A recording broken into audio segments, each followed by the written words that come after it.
Inclinemos nuestros rostros para orar. Padre Celestial, te damos gracias por el privilegio de encontrarnos aquí este día para estudiar este magnífico libro de Génesis. Pedimos, Padre, la presencia de tu Espíritu Santo. Abre nuestras mentes y corazones para recibir tu mensaje. Y te damos gracias por escuchar nuestra oración, pues te lo pedimos en el precioso nombre de tu Hijo, Cristo Jesús. Amén. Quiero extenderle a todos los presentes un saludo muy cordial y una bienvenida a este seminario especial, Descubriendo los Misterios de Génesis. En nuestro tema de hoy vamos a analizar algunos aspectos introductorios sobre el libro de Génesis. Lo primero que quisiera decir es que la palabra Génesis significa comienzos u orígenes. Es decir, el libro de Génesis tiene que ver con los comienzos o con los orígenes. Examinando el libro nos damos cuenta que el libro nos habla de varios comienzos. Por ejemplo, nos habla del comienzo del cosmos, de la atmósfera, de las aguas, de la tierra, de lo que se llama el cosmos. Nos habla también del origen de la vida, el origen de las plantas, el origen de los animales, el origen del hombre, el origen de la mujer, el origen del pecado, el origen de la muerte, el origen de la redención o de la salvación, el origen de las naciones. El libro de Génesis hasta nos habla del origen del conflicto entre los árabes y los judíos. Es decir, el libro de Génesis nos presenta en toda su gloria los orígenes de la mayoría de las cosas que nosotros conocemos hoy en el planeta Tierra. Quiero decirles algo en cuanto a la cronología del libro de Génesis. El libro de Génesis relata los primeros 2500 años de la historia del planeta Tierra. Inclusive en Génesis hay algunos relatos que no se encuentran registrados en ningún otro lugar histórico. Por ejemplo, ustedes no van a encontrar en excavaciones arqueológicas la historia de Caín y Abel, la historia de la Torre de Babel, la historia del diluvio como se encuentra en la Biblia, aunque hay otras historias diluviales. No van a encontrar registrado en la historia ninguno de estos eventos de Génesis 1 al 11. Es decir, el libro de Génesis nos presenta de una forma fidedigna, fiel, la historia del planeta Tierra durante sus primeros 2500 años. El libro de Génesis presenta una cronología corta del planeta Tierra. Lo que quiero decir es que el libro de Génesis no reconoce la validez de la teoría de la evolución. Aún el Papa Juan Pablo II, quien era muy admirado por muchas personas en el mundo, dijo que la teoría de la evolución es más que una mera teoría. Es decir, él estaba diciendo que probablemente el mundo llegó a la existencia por la evolución. Pero el libro de Génesis desconoce la teoría de la evolución. El libro de Génesis presenta una cronología corta de la Tierra. Según este libro, nuestro planeta tiene aproximadamente 6000 años de historia. Y el libro de Génesis relata los primeros 2500 años de esos 6000 años de historia. El libro de Génesis fue escrito por Moisés aproximadamente 1500 años antes de nacer el Señor Jesucristo. Es decir, el libro de Génesis tuvo su autor. Su autor fue Dios. Su escritor fue Moisés. Y la razón por la cual recalco tanto este punto es porque hay muchos eruditos hoy que dicen que Moisés no fue el autor. Un poco más adelante en nuestro tema vamos a hablar sobre ese aspecto. El libro de Génesis es el semillero de la Biblia. Las ideas que encontramos en Génesis son seminales y se desarrollan a través del resto de la Biblia. Permítame ilustrar lo que quiero decir. Nosotros aquí en Fresno tenemos un parque nacional cerca que se llama el Parque Nacional Sequoia. Yo quiero preguntar, ¿cuántos de los presentes han visitado alguna vez el Parque Nacional Sequoia, donde se encuentran esos árboles tan gigantescos? Pues permítame decirles algo en cuanto a esos árboles Sequoia. Hay algunos de ellos que tienen 3.200 años de edad. Algunos de ellos miden más de 300 pies de altura. Además de eso, hay árboles que pesan 2,7 millones de libras. Un solo árbol, apreciados amigos y hermanos. Pero lo interesante es que esos árboles Sequoia, algunos de ellos con 3.200 años de edad, se originaron con una semilla que tiene el tamaño de una hojuela de avena. Es decir, ese árbol, por ejemplo, el general Sherman, que posiblemente algunos de ustedes han visitado, ese árbol se originó con una pequeña semilla.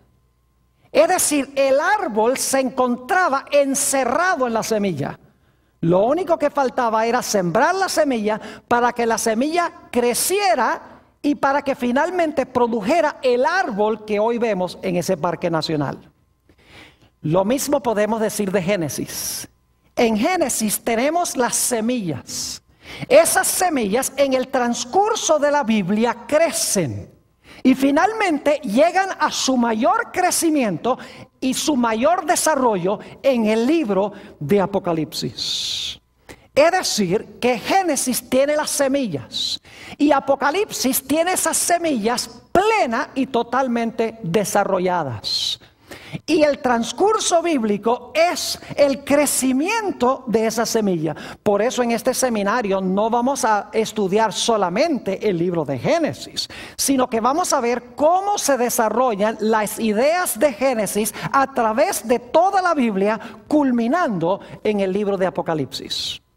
Permítame mencionarles un par de ejemplos para que entendamos este concepto de semilla, desarrollo y crecimiento de esa semilla o de esa idea. Mi versículo favorito en la Biblia es Génesis, el capítulo 3 y el versículo 15. Quisiera invitarles a que fueran allí conmigo, Génesis, el capítulo 3 y el versículo 15. Es un versículo cargado de significado. Va a ser el tema central, el versículo central de nuestro seminario. Dice allí Dios hablándole a la serpiente, quien es Satanás, lo siguiente: y pondré enemistad entre ti y la mujer, es decir, entre la serpiente y la mujer, y entre tu simiente y la simiente suya. Es decir, va a haber enemistad entre la serpiente y la mujer, y la simiente de la serpiente y la simiente de la mujer.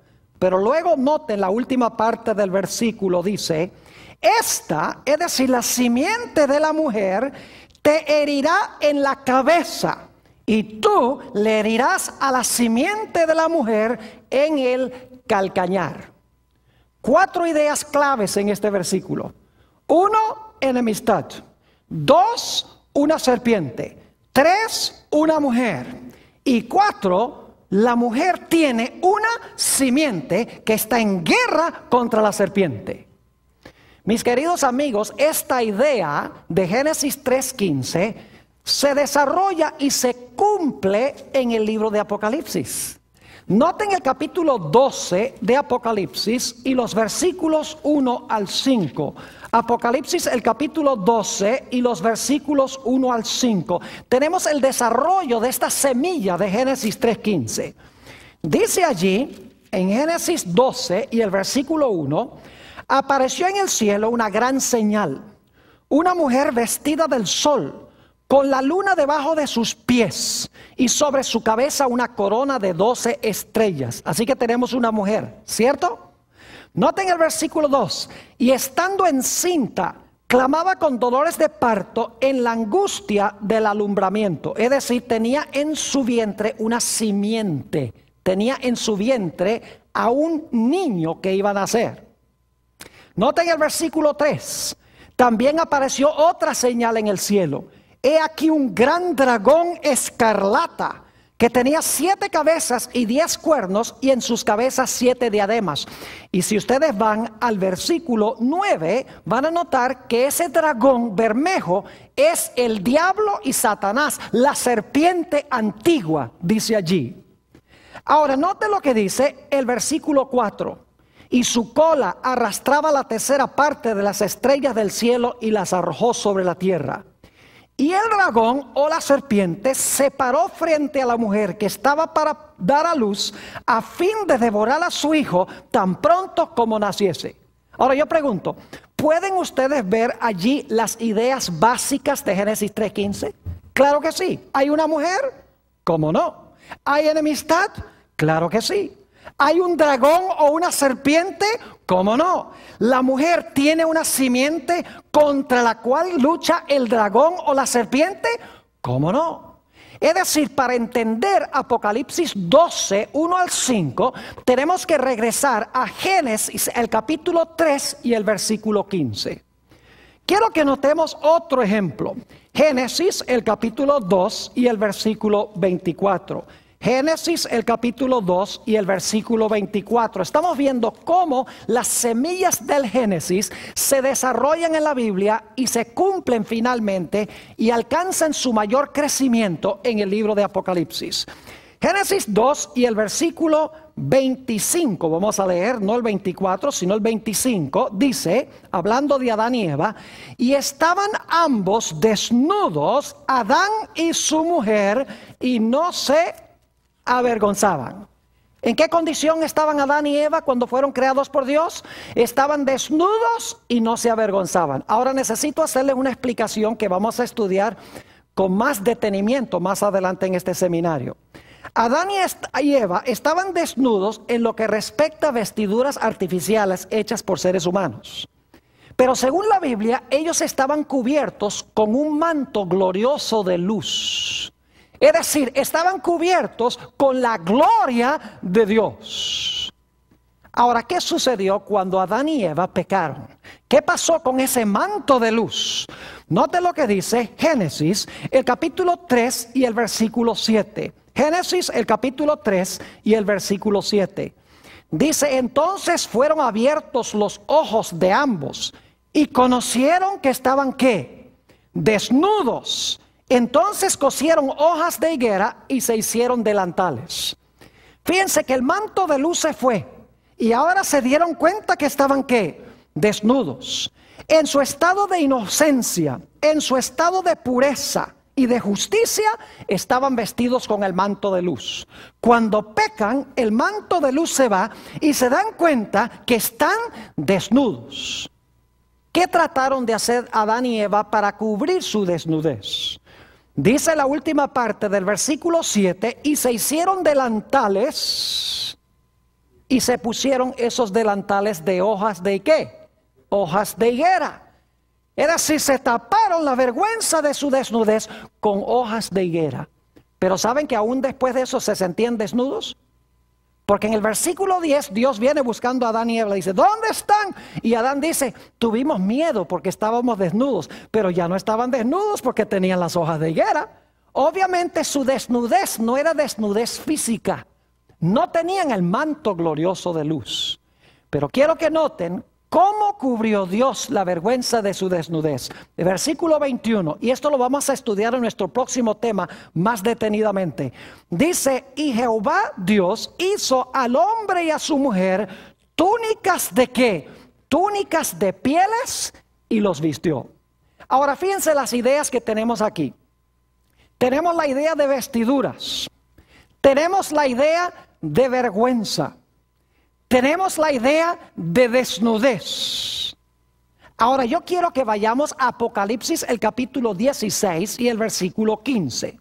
Y ustedes me van a decir si Apocalipsis 16, 15 guarda alguna relación con lo que acabamos de estudiar de Génesis 2 y el versículo 24 y también el capítulo 3 y el versículo 7 y 21.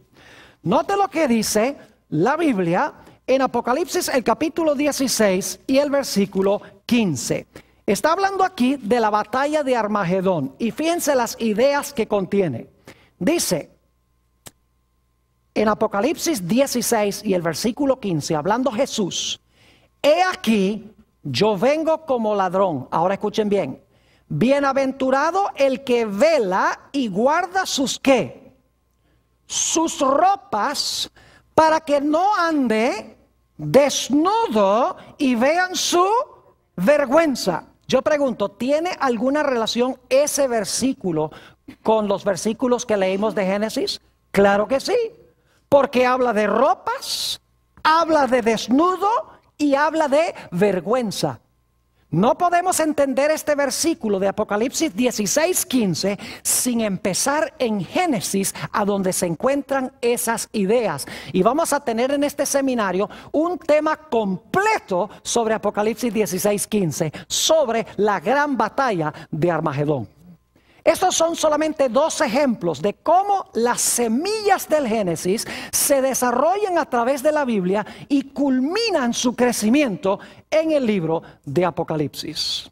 Ahora, una pregunta que siempre surge cuando se estudia el libro de Génesis es esta: ¿el libro de Génesis es historia o el libro de Génesis es mito y leyenda? Yo quiero decirles que no tengo duda alguna de que el libro de Génesis, las historias que se encuentran relatadas allí, sucedieron exactamente como se hallan registradas en el libro. Ahora, yo quisiera decirles que los autores del Nuevo Testamento todos creían que las historias de Génesis son literales. Jesús, el apóstol Pedro, Mateo, Marcos, Lucas, Juan, San Judas y los otros autores del Nuevo Testamento, todos entendieron que estas historias de Génesis eran literales, que sucedieron exactamente como dice la Biblia. Ahora, yo quiero darles algunos ejemplos en el Nuevo Testamento donde se mencionan algunas historias del libro de Génesis como literales. Porque hay muchos eruditos, inclusive teólogos hoy en día, que dicen: no, las historias del Génesis son mitos o son leyendas, son historias que enseñan una gran lección moral, pero nunca se realizaron en la historia. Yo quiero decirles que las personas que enseñan eso están diciendo que no creen a Jesús, ni creen al apóstol San Pablo, ni creen en el apóstol San Juan, ni creen en San Mateo, ni en ninguno de estos, porque todos estos autores creían que estas historias de Génesis son literales. Noten, por ejemplo, Mateo el capítulo 19, Mateo 19 y los versículos 4 al 6. Mateo 19 y los versículos 4 al 6. Yo pregunto, ¿creen ustedes que Jesús creía que Adán y Eva fueron personas históricas, literales? ¿Creen ustedes que fue Dios el que hizo el matrimonio al comienzo? Jesús lo creía así. Note lo que dice Mateo 19 y el versículo 4. Él respondiendo les dijo: ¿no habéis leído que el que los hizo al principio, varón y hembra los hizo?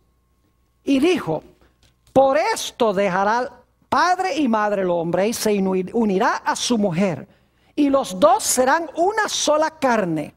Así que no son ya más dos, sino una sola carne. Por tanto, lo que Dios juntó, no lo separa el hombre. Yo pregunto, ¿Jesús creía que Adán y Eva eran personajes históricos literales? Claro que sí.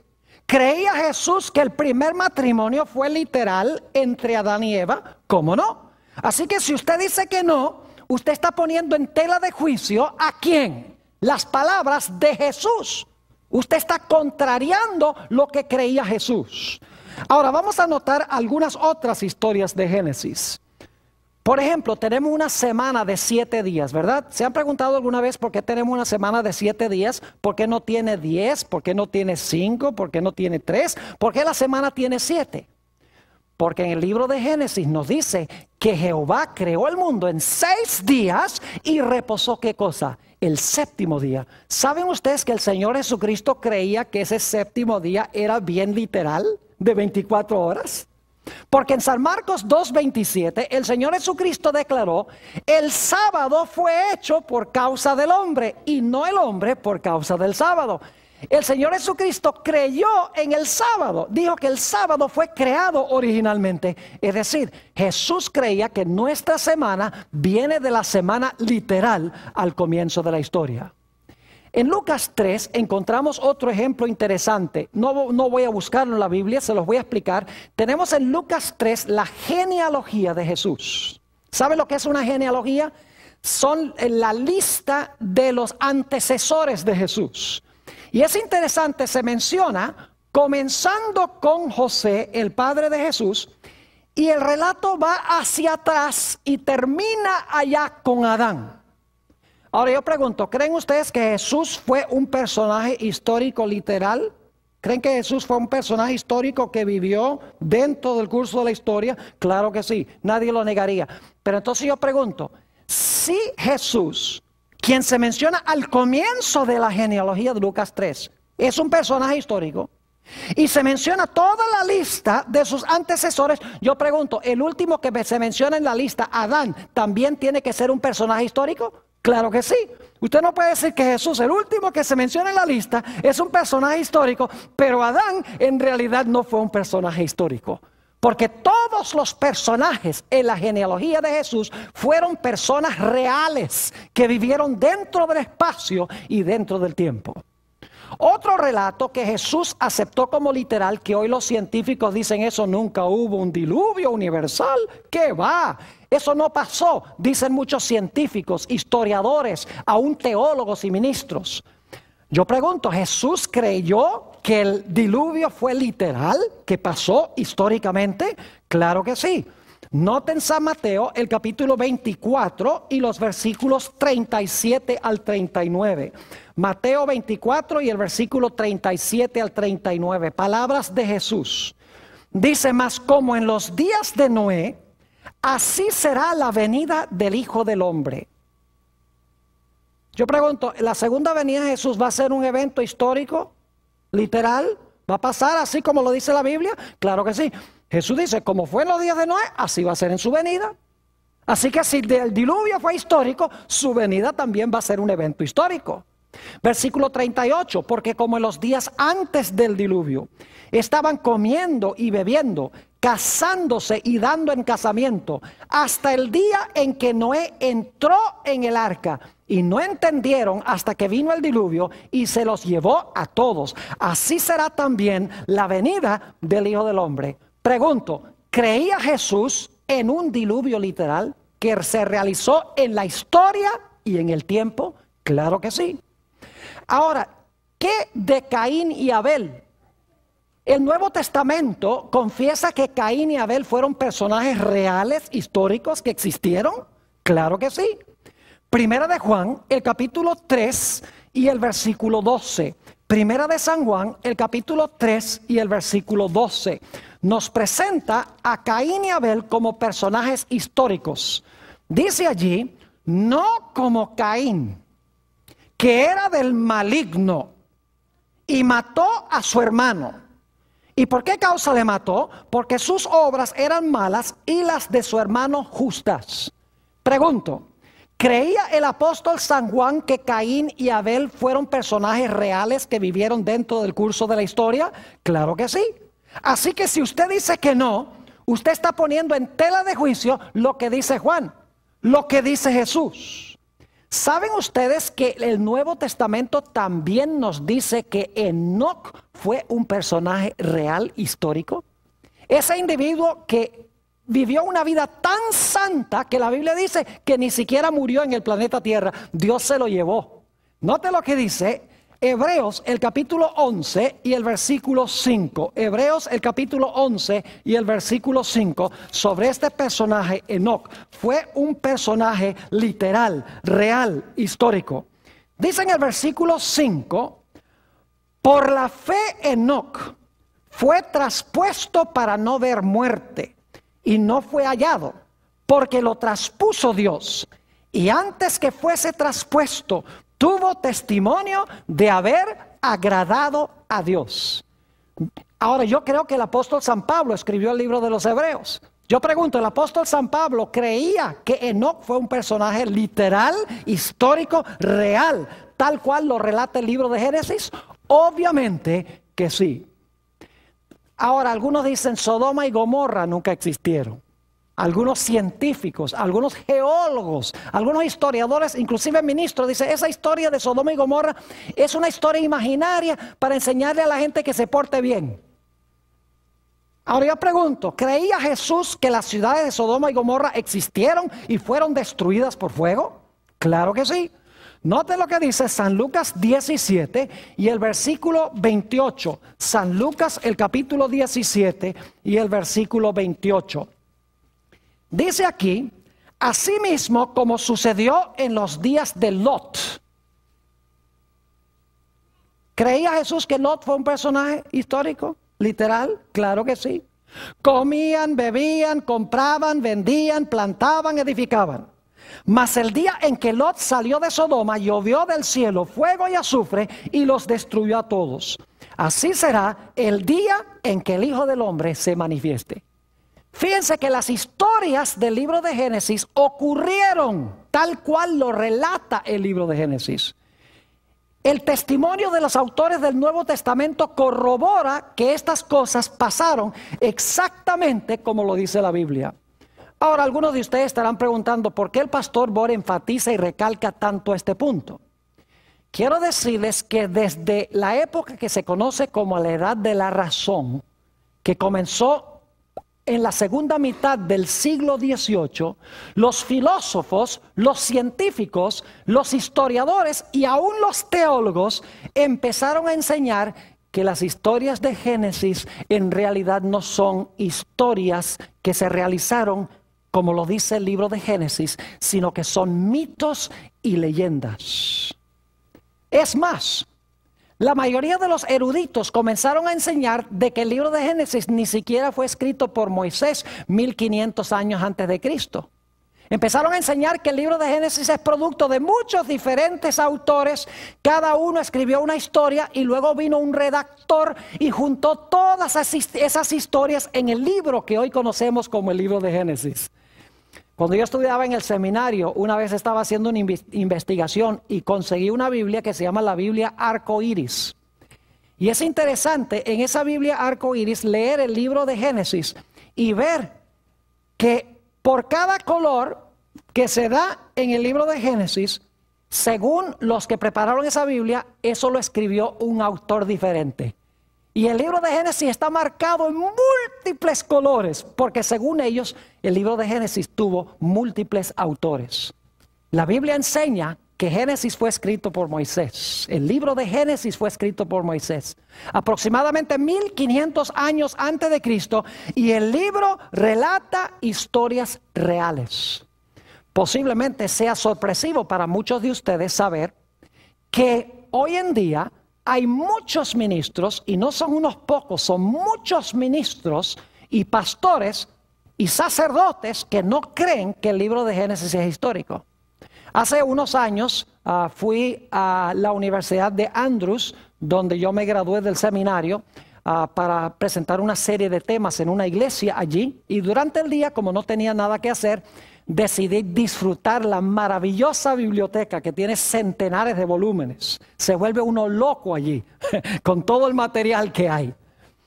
Pero me puse a investigar el libro de Génesis, específicamente Génesis 3:15. ¿Y sabe lo que descubrí? Que la mayoría de los comentarios bíblicos no creían que el libro de Génesis es literal. Comentarios escritos por teólogos y por ministros y por sacerdotes. Por ejemplo, un comentario decía, esa historia de Eva y la serpiente la inventó alguien para explicar por qué la gente le tiene miedo a las culebras. Otro comentario decía, la razón por la cual se escribió la historia de Caín y Abel es para explicar el origen de las peleas que existen entre hermanos y hermanos, o hermanos y hermanas.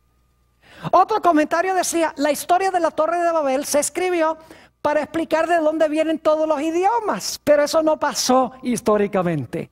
Es decir, todas las historias, según estos eruditos, fueron escritos para explicar cosas que existen hoy en día, pero estas historias no se realizaron tal como lo relata el libro de Génesis.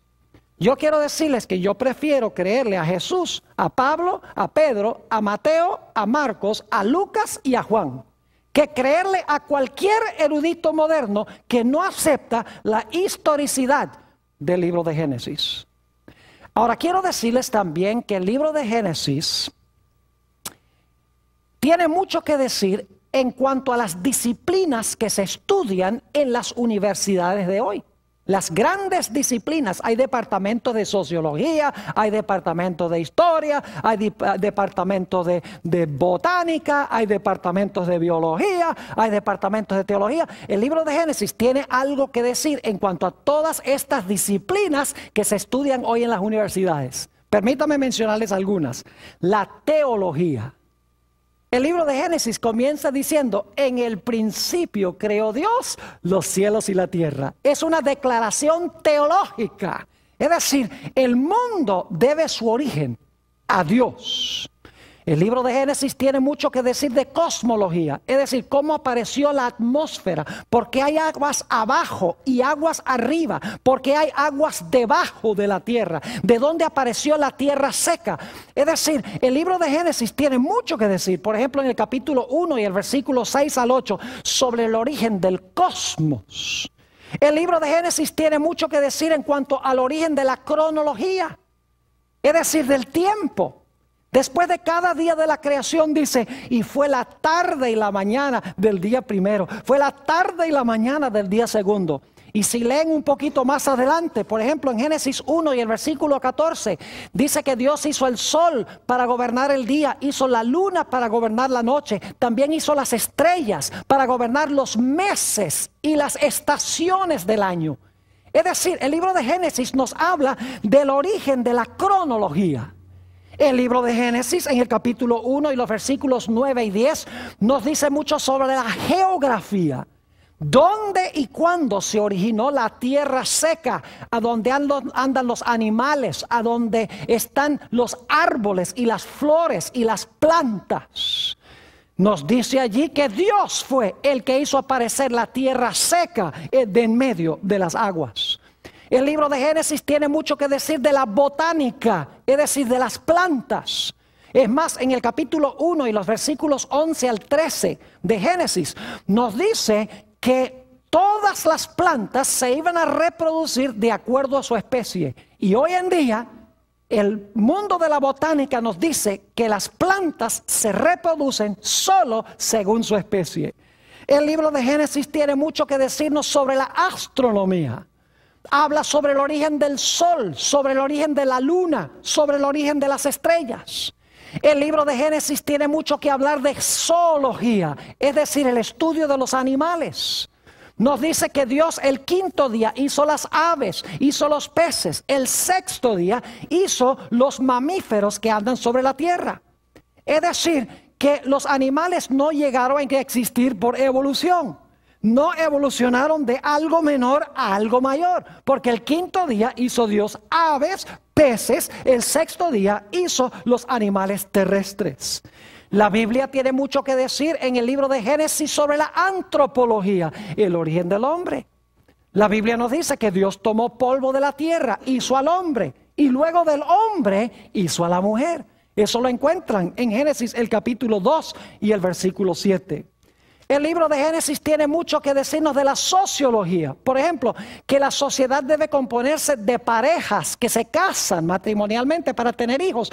El libro de Génesis nos dice que Dios hizo ese vínculo social al comienzo que nosotros llamamos matrimonio. El libro de Génesis tiene mucho que decir de la psicología. Fíjense que al principio, antes del pecado, todo estaba en armonía. Cuando el hombre peca, inmediatamente surgen problemas matrimoniales, el hombre echándole la culpa a la mujer echándole la culpa a la serpiente y a Dios, empiezan las riñas matrimoniales. Aparece el temor, me escondí porque tenía miedo. Aparece el sentido de culpa, aparece la baja estima propia, aparece la tendencia a culpar a otros por lo que nosotros hacemos. Apareció el odio, como se encuentra en la historia de Caín y Abel. Todos los fenómenos psicológicos aparecen como fruto del pecado. Y el libro de Génesis nos habla sobre todos estos fenómenos psicológicos. El libro de Génesis tiene mucho que decir de geología. El estudio de la tierra, en otras palabras, nos tiene que decir que durante el diluvio este planeta sufrió trastornos terribles. Y por lo tanto, la gente que trata de leer la tierra hoy en día, la trata de leer en vano si no creen en el diluvio. Porque el mundo que conocemos hoy no es el mundo que existía al comienzo. Fue trastornado como consecuencia del diluvio.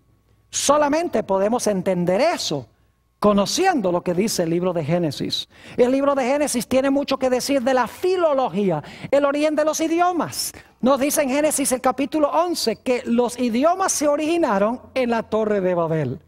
El libro de Génesis tiene mucho que decir de historia, especialmente historia antigua. ¿Y qué diríamos de las grandes preguntas que hace la filosofía? ¿De dónde vengo? ¿Por qué estoy aquí? ¿Para dónde voy? El libro de Génesis tiene respuestas para cada una de estas preguntas. Es decir, las grandes disciplinas que se estudian en los departamentos de las universidades hoy son temas que ya se encuentran trazados claramente en el libro de Génesis. Lamentablemente, hoy en día son pocas universidades que le dan alguna importancia a lo que dice el libro de Génesis. Ahora quiero decirles que el libro de Génesis es en realidad la historia de dos simientes. Volvemos otra vez a Génesis el capítulo 3 y el versículo 15, donde dice: enemistad pondré entre ti, la serpiente, y la mujer. Fíjense, ahí tenemos un dúo, la serpiente versus la mujer. Y entre tu simiente y la simiente de ella, es decir, otra vez un dúo, la simiente de la serpiente y la simiente de la mujer. Y luego dice, él, la simiente de la mujer, te va a aplastar la cabeza y tú le vas a herir el calcañar. Es decir, otro dúo, la simiente de la mujer y la serpiente. El libro de Génesis, en otras palabras, es un libro de la batalla entre dos diferentes simientes, una buena y una mala. Tenemos, por ejemplo, la historia de Caín y Abel. Fíjense, otro dúo. Caín, la simiente de Satanás, es decir, el que tiene el carácter de Satanás. Y tenemos a Abel, que es el bueno, que tiene el carácter de Dios. Y están enemistados uno con el otro. Tenemos en Génesis 6 los hijos de Dios, que son los fieles al Señor. Y tenemos a las hijas de los hombres, que son las descendientes malévolas de la descendencia de Caín. Es decir, tenemos a este dúo, los hijos de Dios versus las hijas de los hombres.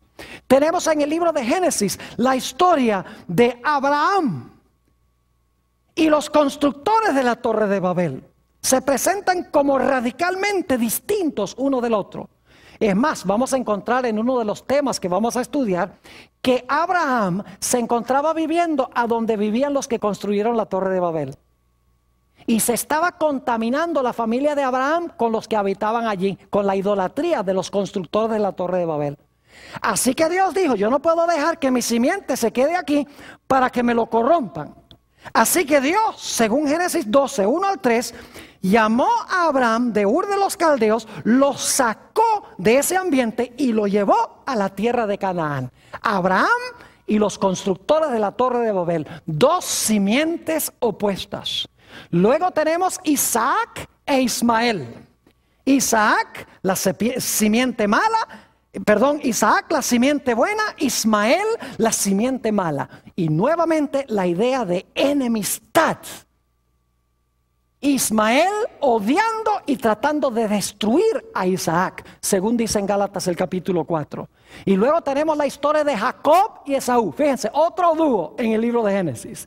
Esaú, el malo, que vendió su primogenitura, y Jacob, el bueno, el que recibió la primogenitura. Y Esaú enemistado contra Jacob, su hermano. Tenemos también Lot y los constructores de las ciudades de Sodoma y de Gomorra. Lot, según 2 de Pedro 2, 6 al 8, era un hombre pío, era un hombre santo.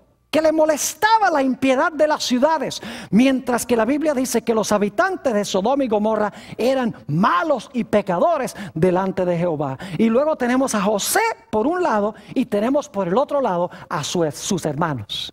Es decir, el libro de Génesis es la historia de las dos simientes, la simiente buena y la simiente mala, en riña o en guerra uno con el otro. Y esta idea se desarrolla a través de toda la Biblia y finalmente culmina en el libro de Apocalipsis con aquellos que tienen el sello de Dios y los que tienen la marca de la bestia. Aquellos que se presentan como la mies de la tierra en Apocalipsis 14, que son los justos, y las uvas que son echadas en el lagar de la ira de Dios.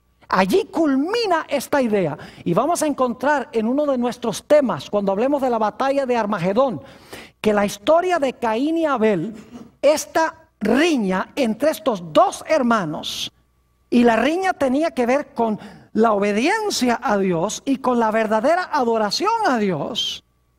Vamos a encontrar que esta historia de esta riña entre dos hermanos ilustra los dos grupos millonarios que van a estar sobre el planeta Tierra al final de la historia.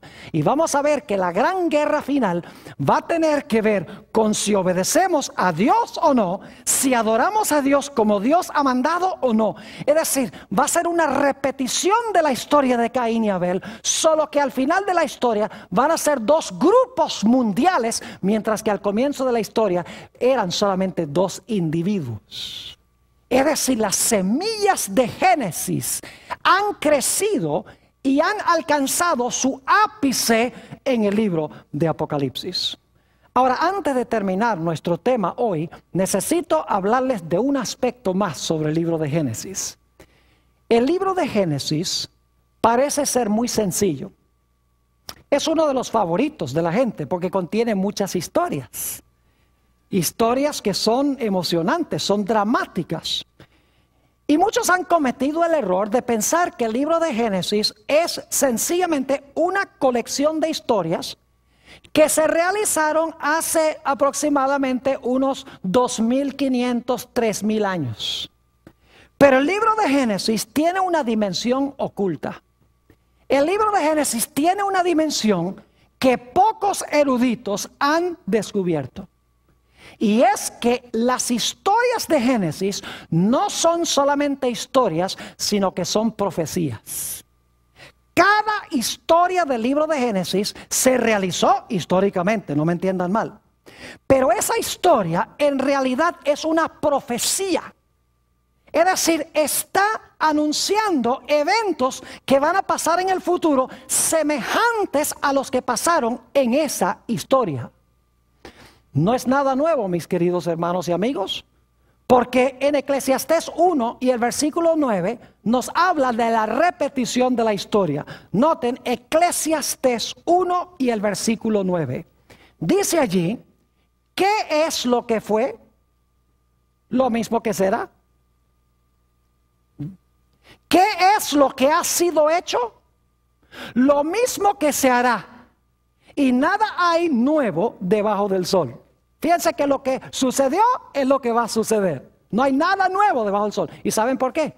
Porque el hombre siempre es igual y el diablo también. Y Dios también siempre obra igual. Por eso las historias tienen la tendencia a repetirse en el futuro.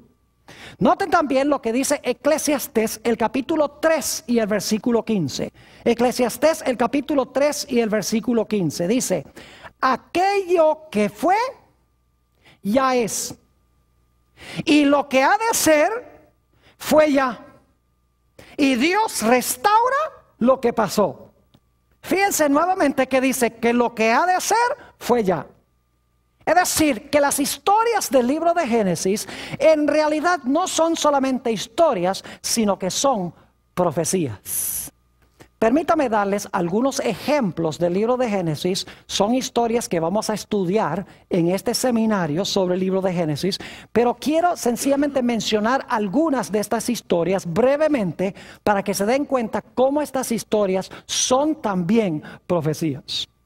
Ya hemos visto Génesis 3:15. Las 4 ideas en ese versículo. enemistad, una serpiente, una mujer y una simiente de la mujer. Vimos en Apocalipsis 12 que tenemos las mismas ideas. Tenemos una mujer, la mujer tiene en su vientre una simiente, aparece un dragón o una serpiente que se quiere comer al niño, es decir, está enemistado con el niño. Es decir, que Génesis 3:15 no es solamente algo que Dios le habló a la serpiente en el huerto del Edén, sino que es un versículo que conlleva una dimensión profética o futura que se iba a cumplir cuando naciera Jesús de la Virgen María. Tenemos también la historia del Edén. Ustedes leen Génesis 1 y 2, la descripción hermosa de este huerto precioso del Edén, donde estaba el árbol de la vida, el río de la vida. Pero ¿saben ustedes que en Apocalipsis 21 y 22 tenemos la misma idea? En Génesis 1 y 2 tenemos el Edén. El resto de la Biblia habla de cómo el hombre perdió el Edén.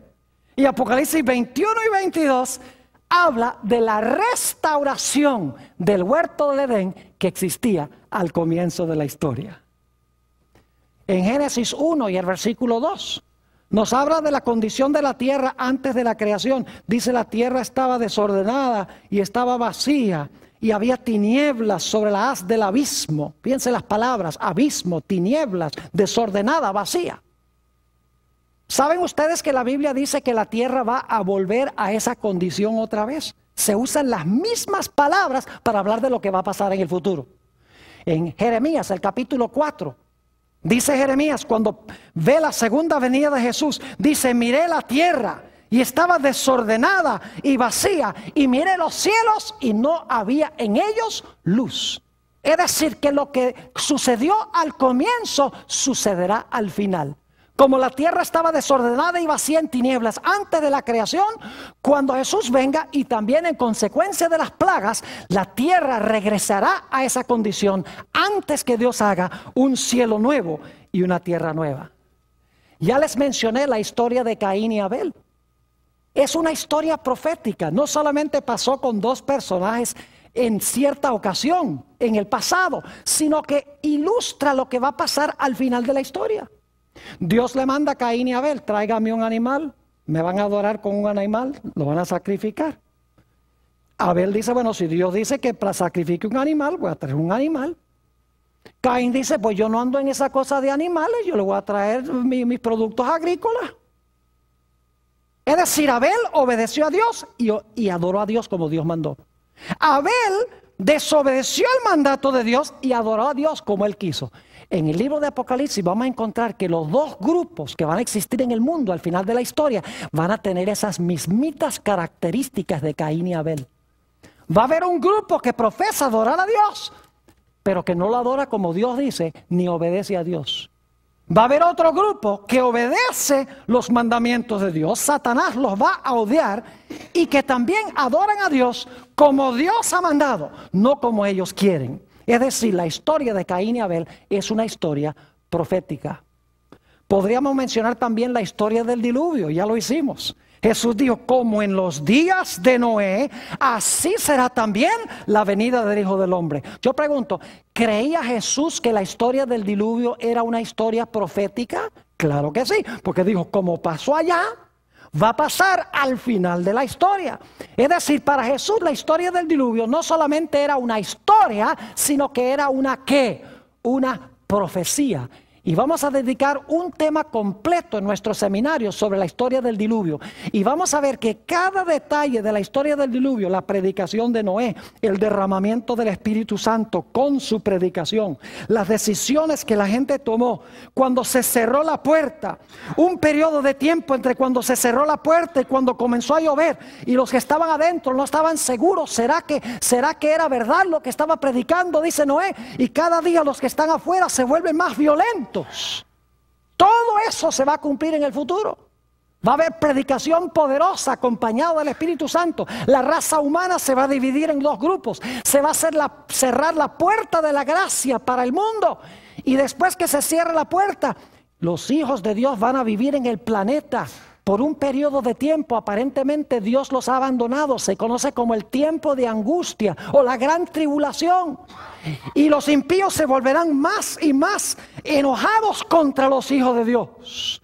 Pero así como cayó agua del cielo y vino agua de las fuentes del abismo, dice el libro de Apocalipsis que caerá fuego del cielo y saldrá fuego de la tierra para destruir a los que quieren destruir al pueblo de Dios. Es decir, la historia del diluvio es una historia profética. No solamente sucedió en el pasado, sino que sucederá también en el futuro. El llamado que Dios le hizo a Abraham para que saliera de Babel, de allá a donde se construyó la torre de Babel. En Apocalipsis encontramos el cumplimiento de eso.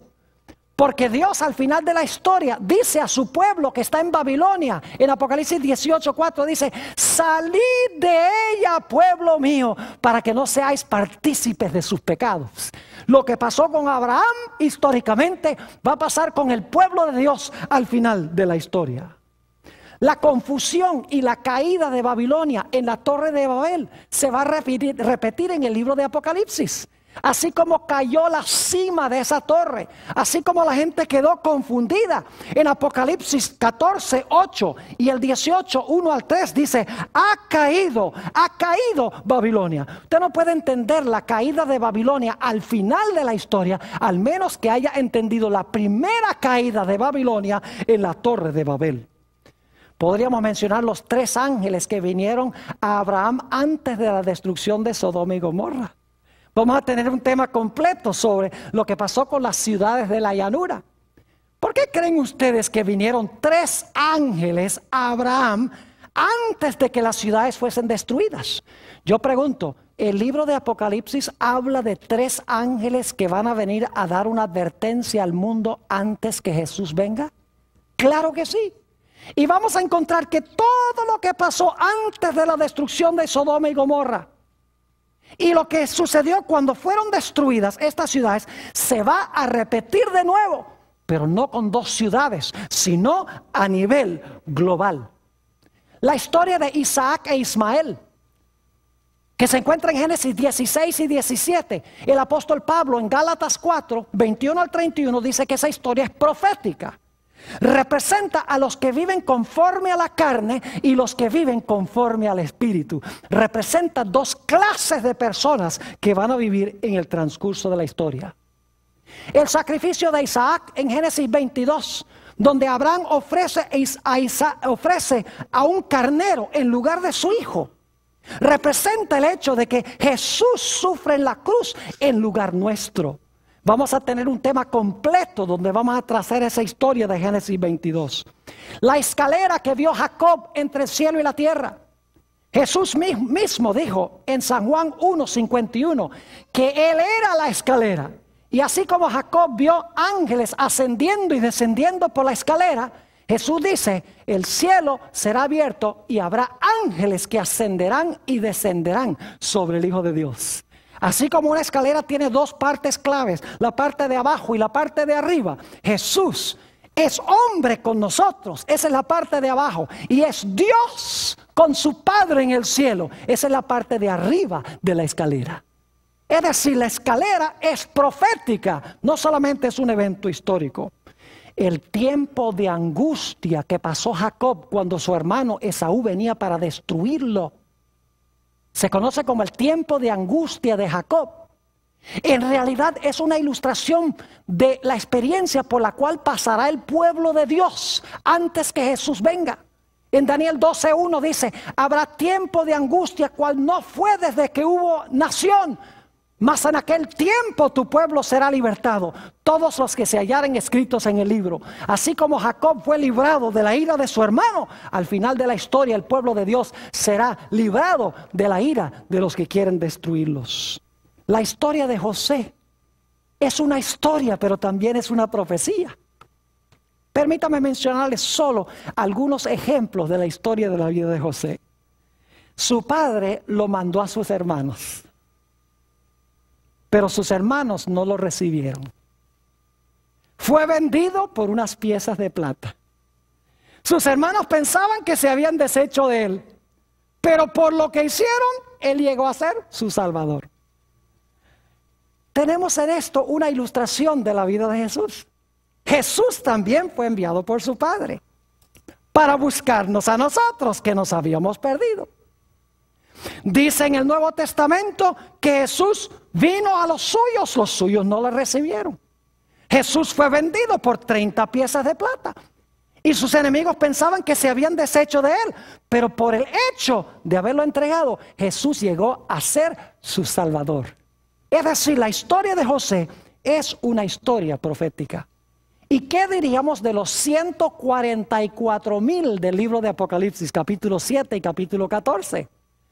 No podemos entender los 144,000 de las 12 tribus de Israel sin entender la bendición que pronunció Jacob sobre sus 12 hijos en Génesis 49, donde menciona las características de cada uno de ellos.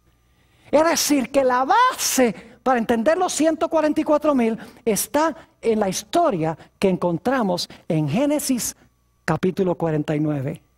Mis queridos hermanos y amigos, nos esperan momentos emocionantes en este seminario. Vamos a estudiar las grandes cosas del libro de Génesis.